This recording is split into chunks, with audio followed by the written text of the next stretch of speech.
to order. And the first item on the agenda would be the request for introduction of bills. Do we have any introduction of bills? Seeing none, thank you very much.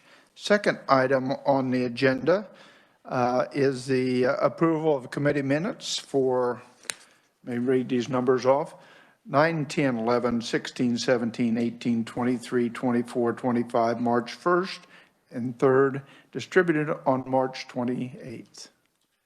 Are there any discussion? Yes, Syndrome. Motion has been made and seconded. We approve the minutes. Is there any discussion? All in favor? Thank you very much for that.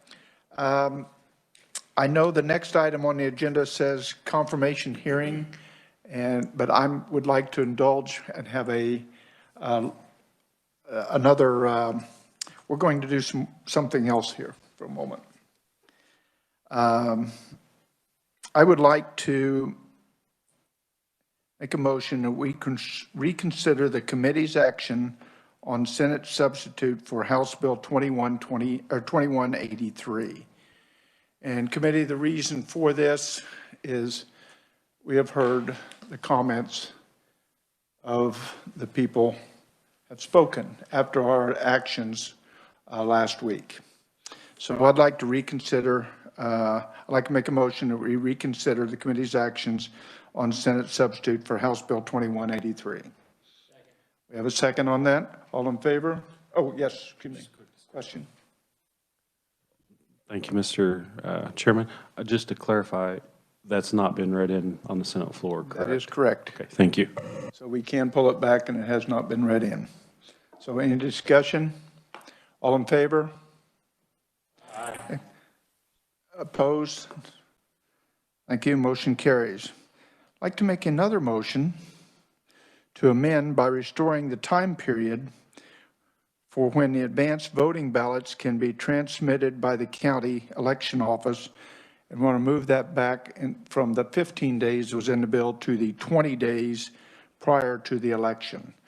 And what that really means, so that people will understand, when we made the motion last week, we pulled 5 days, actually went to, it was 10, we moved it back to 15 days. We also pulled 3 days off the back end and came back. So this one here will say election day is election day, 7 p.m. All votes must be in, but you have 20 days prior to the election to turn that back in. And I think that will help some concerns that the committee had, some concerns that the general population had, and we meet the disabled, we meet the nursing home and that sort of thing. So I make that motion. Do we have a second? Seconded by Senator Faust-Godot. Is there any discussion? Yes, Senator Ware. Thank you. That is a wonderful idea. I really appreciate that. There are still concerns, of course, in the group of those bills, but this is a wonderful step. Thank you so much. Any other discussion? Senator Reichman, did you have any? Okay. No, I just think it's a good motion. Okay, thank you. Thank you. So I make a motion to recommend a Senate substitute for House Bill 2183 favorable for passage. And note, this is not as amended. Yes, Senator Longline.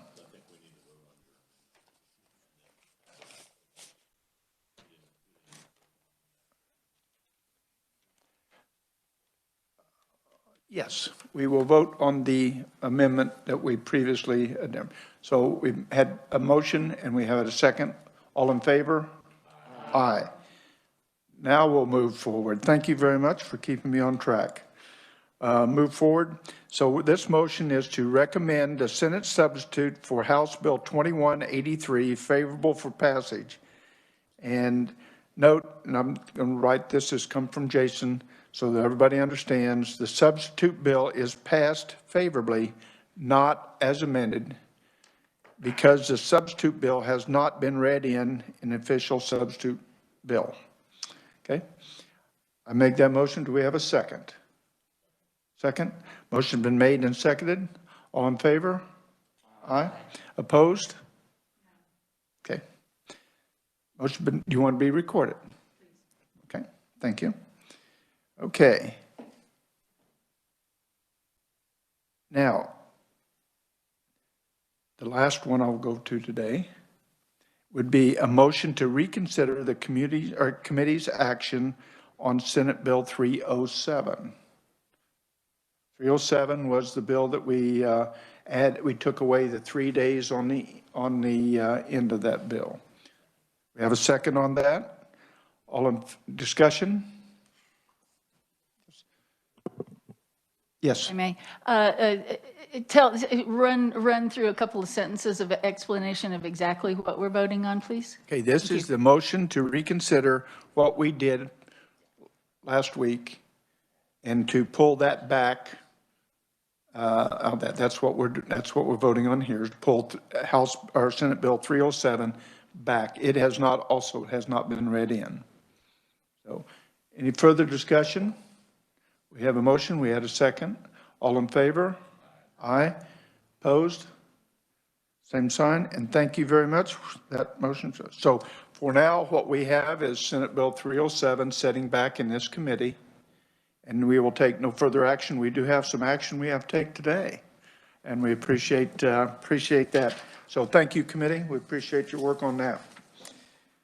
So today we have confirmation hearings, and our first one is former House member Tom Phillips, member of the State Civil Service Board, and is to serve a four-year term.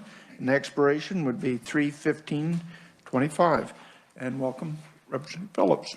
Thank you, Mr. Chairman, Mr. Vice Chairman, Ranking Minority Member, and members of the committee. My name is Tom Phillips, and I'm here this morning seeking, I'll get a little bit closer. I'm here this morning asking for your support for my consideration for appointment to the State Civil Service Board. I do have some prepared comments, and I'll just try to get through those quickly for you. It's a little bit of personal background. Some of you may recognize me because I did serve in the Kansas House for 8 years. I first came in 2012, and I personally chose not to seek re-election, so last year was my last time of service in representing the 67th District, which is kind of the west half of Manhattan, Kansas. I was raised in Fort Scott, Kansas, and then I went out to school at Kansas State University and received my Bachelor of Science and my Master's in Regional and Community Planning. My very first job after graduation was here in Topeka, and I worked for what was then called the Topeka-Shawnee County Metropolitan Planning Agency. And I think I worked there for maybe 7 months or so, and then I was hired in Lenexa, Kansas. And then after 3 or 4 years, I think, I was promoted to the planning director.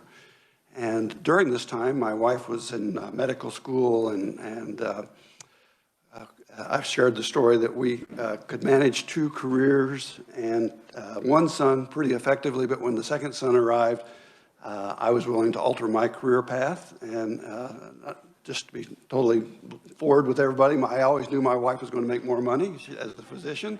So she had the opportunity to relocate ourselves back to Manhattan, Kansas. And I started doing consulting work. I was actually hired down in Cherokee County as soon as I had left my position in Lenexa, and then really my market niche was working with small and rural communities across the state and the Midwest. While in Lenexa, I was the department head. I had probably about 25 employees working underneath me. And we really enjoyed our time in Lenexa, but I resigned in 1992, and as I said, we moved back to Manhattan. I was active in the Manhattan community, and then I actually got myself elected to the city commission and served as mayor, and then lost a re-election over a downtown redevelopment project. And then my predecessor in the House was Susan Mosier, and she resigned and went to work for, I believe, for the governor at that point in time. And then I was elected by the precinct chairmen and women, and then served in the Kansas House for, like I said, 8 years. I did serve as the assistant majority leader for 1 term in 2017-18. And I just kind of wrap up by saying for the last 37 years, I've been involved in private sector, public sector employment. I believe I bring a range of professional and public service experiences, allowing me to be an effective member of the State Civil Service Board. And I have government management experience, interaction with a lot of the government agencies, my time here in the State House. And I look forward to continuing my service to the state of Kansas and providing fair and impartial decisions regarding state personnel activities and hearing appeals from state employees and state agencies. I thank you for this opportunity to testify before you this morning, and I'll be glad to answer any questions.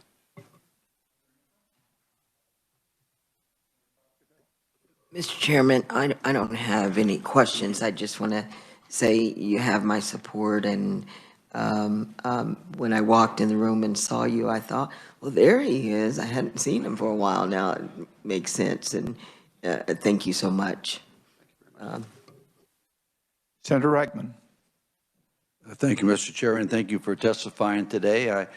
Again, it's always good to see a familiar face. Mine just a basic question. What really does the State Civil Service Board do? Thank you. Thank you, Senator.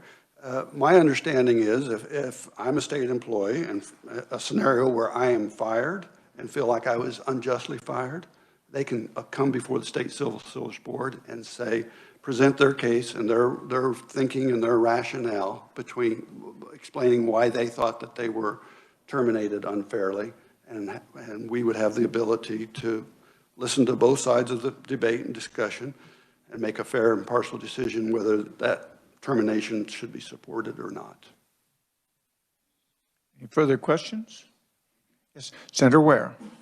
Just a comment, really. I love the breadth and depth of your experience, including, I'm guessing, balancing a soccer game with your professional responsibilities as well and carting the kids around. That is an angle of life that lots of guys never learn. So thank you so much. I will share that with my wife. Okay.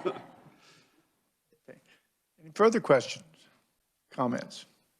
Well, thank you very much for being here. I want to explain to the committee, they probably know this already, that the reason that Mr. Phillips is here is because he's a new appointee and he must serve or must show up before the committee. So thank you very much for doing so today. Committee, oh, yes, Senator Longvine. Mr. Chairman, was it your intention to forward this today, or did you want to sit on it? My intention is to do so. Do we want to do that now? I would move that we move Tom Phillips out favorably to the full Senate for confirmation. We have a motion and a second. Any discussion? All in favor? Aye. Aye. No opposed? Thank you very much and congratulations. We do have two other appointments today, and those are Cheryl Gilchrist. She's a member at large for the State Civil Service Board. She's to serve a 4-year term. Expiration is 3/15/25. She is in the packet. Is there any discussion on this nomination? What are your wishes? Do we have a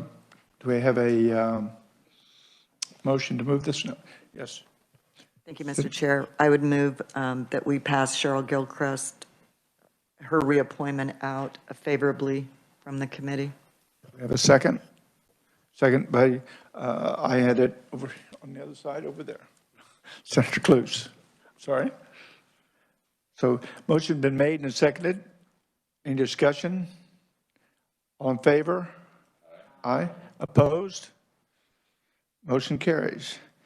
The next one we have, a reappointment, is Brandon Jones. He's a member of the Kansas Racing Commission and served a 4-year term expiring 1/15/25.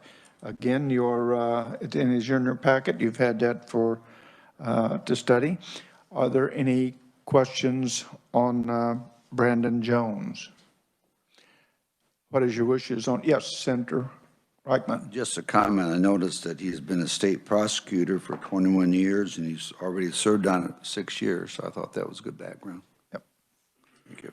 So Do I entertain a motion? We have a motion by Senator Hildebrand, second. Second by Senator Ware. Any discussion? All in favor? Aye. Opposed? Motion carries. Thank you very much for that. We appreciate that.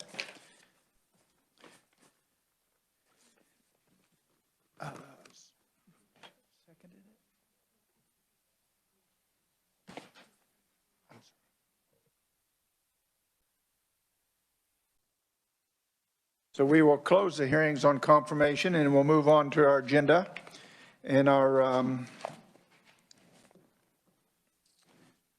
we do have introduction of, we have bills previously worked. I'll get that right in a moment.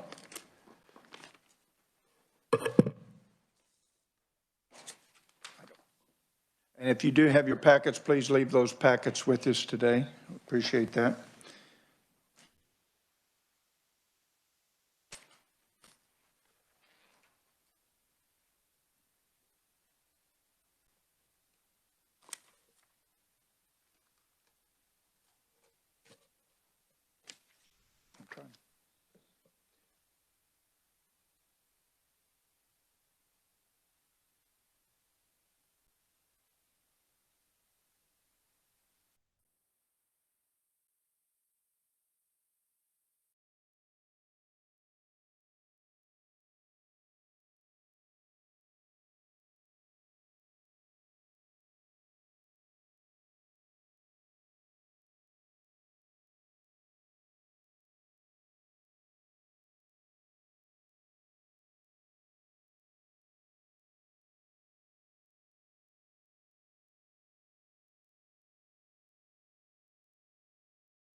Okay, now we're ready. Bill we'll be working on would be House Bill 2058, allowing reciprocity to recognize out-of-state licenses to carry a concealed gun.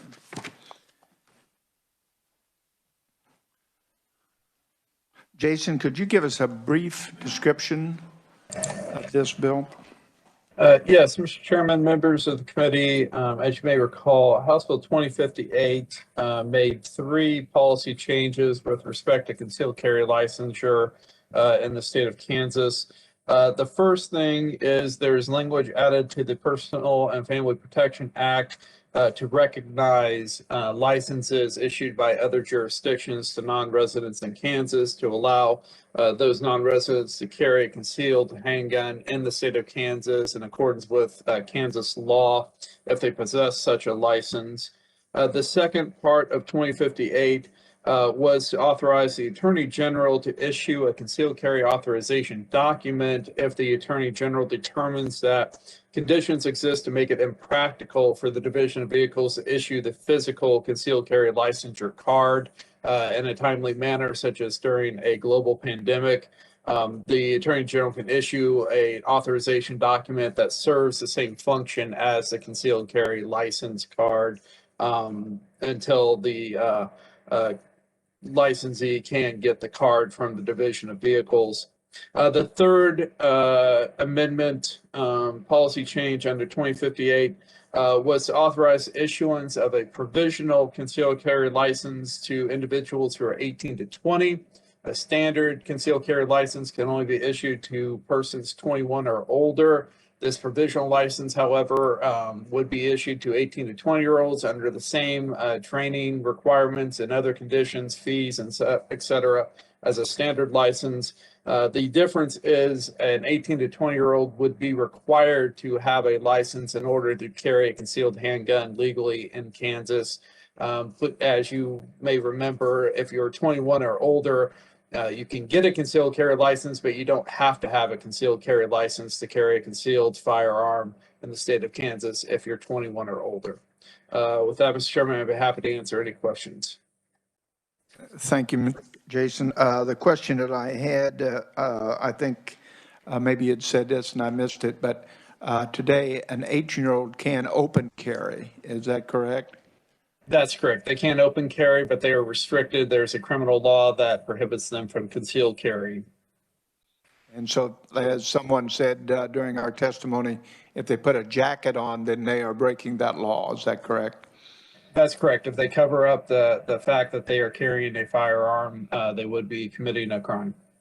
And so this bill would allow the 18-year-old to conceal carry as if they complete the training. Is that correct?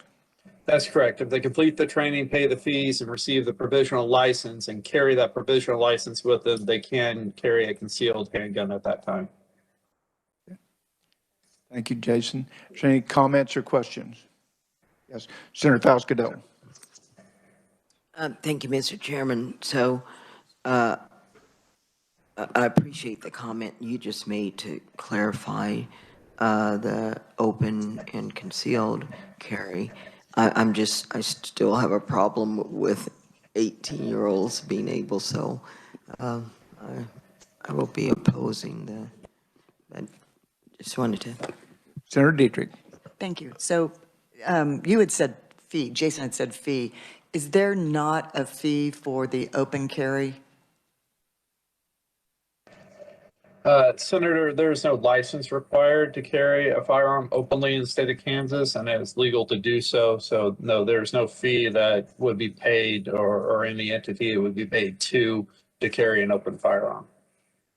Can I ask one other?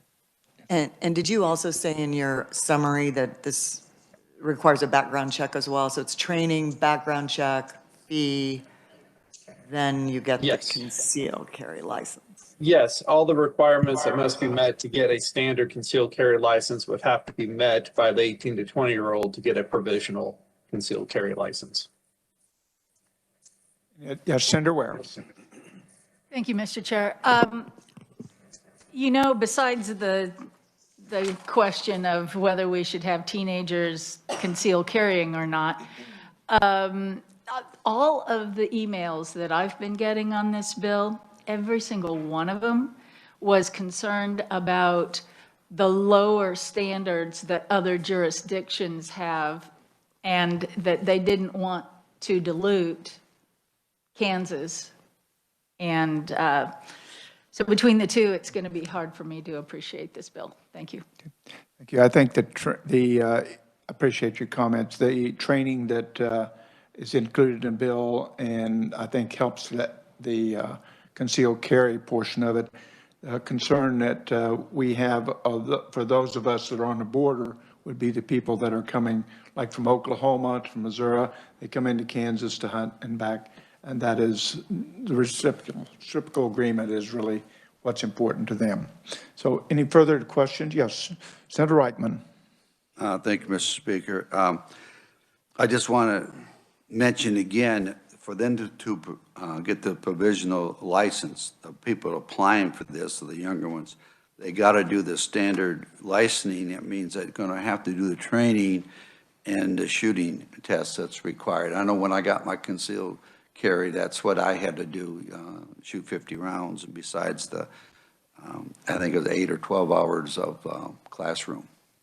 Thank you. Thank you. Senator Clues. Thank you, Mr. Chairman. The requirement for getting the license is what's important to me, since they can already open carry without one. So that training to prepare them to continue to carry is important. And in the past, I've actually been trained as a security guard that carried a side weapon, and also for GSA for security guard for the federal building. And there's not a whole lot of difference other than you have to qualify for shooting that weapon. And so I'm in support of this. Thank you. Thank you. Any further discussion? Yes, Senator Pascal. Thank you, Mr. Chairman. Jason, I just had one quick question, though. In here, it says the bill would also create exemptions in certain criminal statuses for criminal possession of a firearm. Exactly, what would those exceptions be for what type of crimes? Oh, Senator, I believe those are the exemptions from certain criminal possession statutes if the individual holds a provisional license to carry a concealed handgun. We have some statutes that are generally at the front of the bill, sections 1, sections 2, and I believe section 3 and 4 as well. All have are crimes that would prohibit the carrying of a firearm by a person under 21 in a concealed manner. And so there's an exemption written into those statutes under the bill to exempt them from that crime if they possess the provisional concealed carry license. And those are generally, like I said, the firearm criminal statutes in 21-6301, 6302, 6309, and then there is a hunter statute under the Department of Wildlife, Parks, and Tourism that's amended as well. Thank you. Committee, what is your wishes to do on this bill? Senator Hildebrand. Thank you, Mr. Chairman. I do have an amendment I would like to offer. Jason? Yes, there's the amendment on 2058 to add the provisions of Senate Bill 190. Could you give us an explanation of that? I'll pass that out.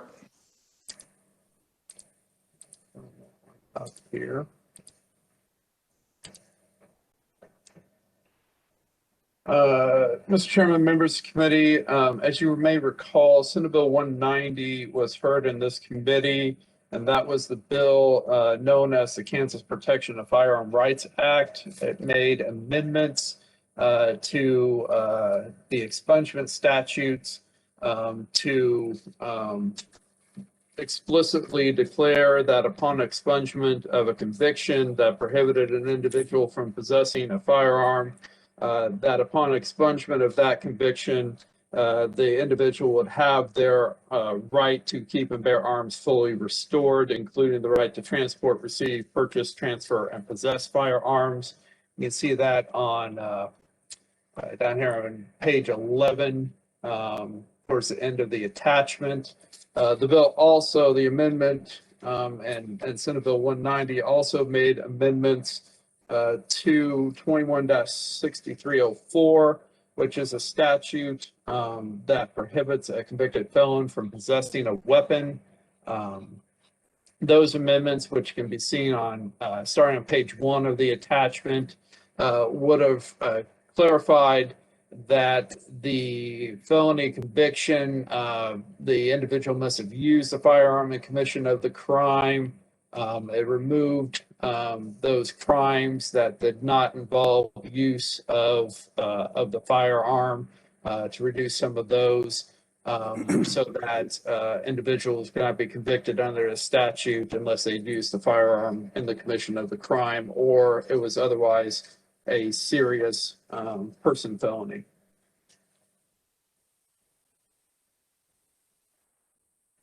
Thank you, Jason. Any questions?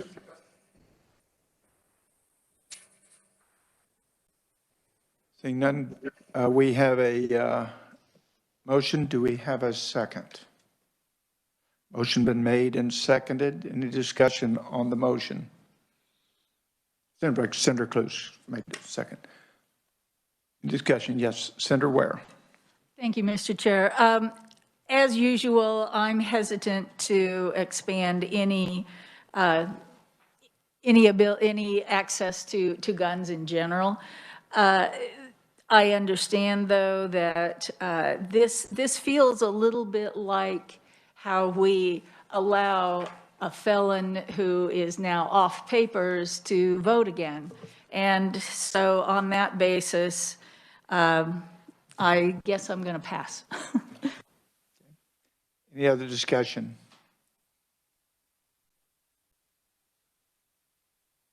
We do have a second, and no further discussion on the amendment. All in favor? Aye. Opposed? Motion carries. We're back on the bill. What's your wishes on the bill? We have motion. So, Mr. Chairman, I make a motion that we pass out House Bill 2058 as amended favorably for passage. Motion been made. Do we have a second? Second by Senator Cluse. Any discussion? All in favor? Aye. Aye. Opposed? None opposed. Motion carries. Thank you very much. We have one other bill working today, and that is the Bill 2089, which is House Bill 2089. And Jason, could you give us a brief description on that, please? Yes, Mr. Chairman, members of the committee, this was a bill that we heard, the committee heard yesterday. Substitute for House Bill 2089 would require the State Board of Education to establish curriculum guidance for a firearms safety education program if it is offered by a public school district. The guidance includes that the K through 5 program would be based on the Eddie Eagle Gun Safe program offered by the National Rifle Association. Middle school grades 6 through 8 would be based on either the Eddie Eagle Gun Safe program or the Hunter Education in Our Schools program offered by the Kansas Department of Wildlife, Parks, and Tourism. And then high school grades 9 through 12, the program would be based on the Hunter Education in Our Schools program. Again, the school district retains sole discretion as to whether or not any such programs are to be offered in any of the public schools under the operation of the school district. But if the programs are offered, then they must be offered in accordance with this state board's guidance. Is there any discussion? Yes. Senator Ware. Thank you so much, Mr. Chair. I am still a little bit unsure. Perhaps you can help me, Jason. So if a school district decides to teach a curriculum like this, does this bill bind them to the Eddie Eagle, or can they pick another sort from a different group? As I read the bill, if the school district decides to offer a gun safety program for, say, elementary schools, and the elementary schools of the district, it would have to offer those in accordance with the state board's guidance, curriculum guidance on that. And the curriculum guidance must be based on the Eddie Eagle Gun Safe program. So essentially, they would need to offer something that is the Eddie Eagle or substantially the same as the Eddie Eagle Gun Safe program offered by the NRA.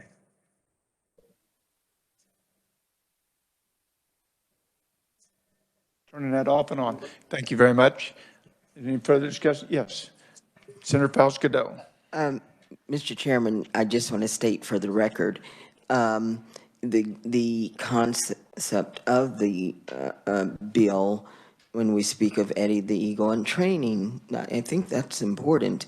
However, I will be opposing the legislation on the mere fact that it was sold as Royale's law, that piece of it in there, where that bill, the content and the main purpose of Royale's law was to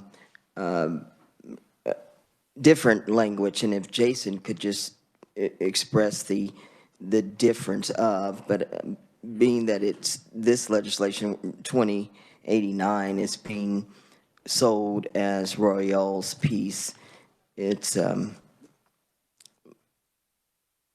concerning. So, but Jason, if you could just clarify that for me. So, thank you. Certainly, Mr. Chairman, Senator. The Royale Act is the bill that the committee is currently considering, substitute for House Bill 2089 regarding firearm safety education programs in public schools. There is another bill, Senate Bill 294, which would create new law that would be known as the Royale Spencer Firearms Safety Act, I believe was the name of it, that would make it a crime to fail to keep firearms securely stored and away from minors. That is Senate Bill 294 that this committee has not heard so far this session. Yes, Senator Cluse. Thank you, Mr. Chairman.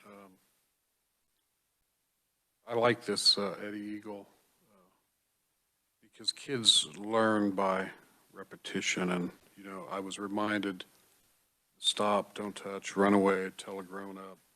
Kind of reminds me of the 70s when they came out with the fire safety, stop, drop, and roll. So for that, I like that. The earlier we can give kids instruction on gun safety, I think the better. And the last thing I would point out is that this is optional. So thank you. Thank you. Any further discussion? Yes, Senator Reichman. Thank you, Mr. Leader, and thank you, Jason. I don't know how you keep all these stuff straight. Yeah, all these bills, and I have to admire you on that. On the memorandum that we have on there, it goes by the state board's guidance, includes guidance that for grades K through 5, such program will be based on the Eddie Eagle gun safety program offered by the NRA or any successor program. So there could be one later on. I think some may be against this because it says NRA, but what I know about the Eddie Eagle is really a good program. And I know in our sheriff office, they have it up on the wall when I visit some of my former students in jail. But it says stop, Hey, I can talk to them then, okay? Don't touch, run away, and then tell somebody. And I think those are things that that are good reminders for all of us. And I'll be sporting. Thank you, Mr. Chair. Thank you. Yes, Senator Ware. Thank you, Mr. Chair. I kind of like the idea of the bill that Senator Faust-Godot was talking about. Training is wonderful, but what if the gun was never available to begin with? That could be more of a solution as well, or another part of the solution to keeping our kids safe with guns around.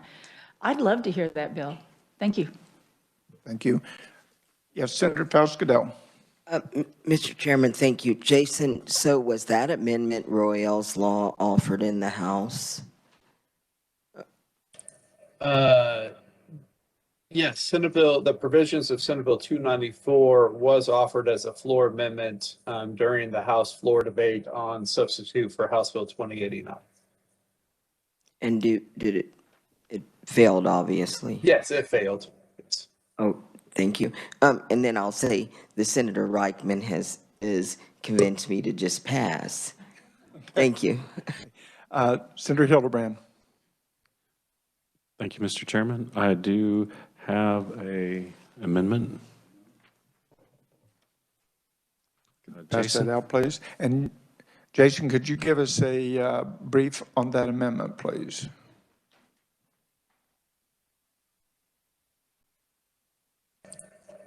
Yes, Mr. Chairman, members of the committee, the balloon being distributed is the amendment requested by the Department of Wildlife, Parks, and Tourism.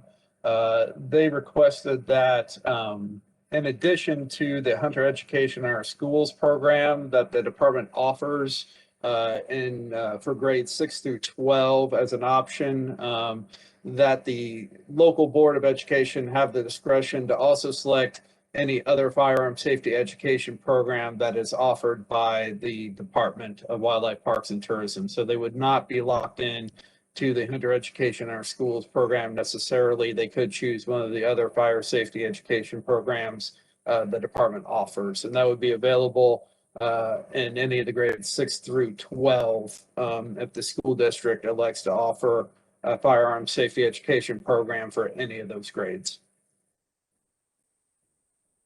Thank you. Yes, Senator Dietrich. What other programs do they offer? I don't know the other programs. Do you? Senator Hildebrand. Thank you, Mr. Chairman. And just going off of their testimony, they have an air gun safety course, something like that. So. Okay. Is there any questions? Do we have a motion? We had a motion. Do we have a second on this? Yes, we have Senator Close. Any further discussion on the amendment? Yes, Senator Close. Just for repetitious sake, I guess, I like the fact that however we can educate our kids. I grew up in rural Kansas, came here in the 6th grade, had my hunter safety course, and of course, I represent all of Osage County, rural.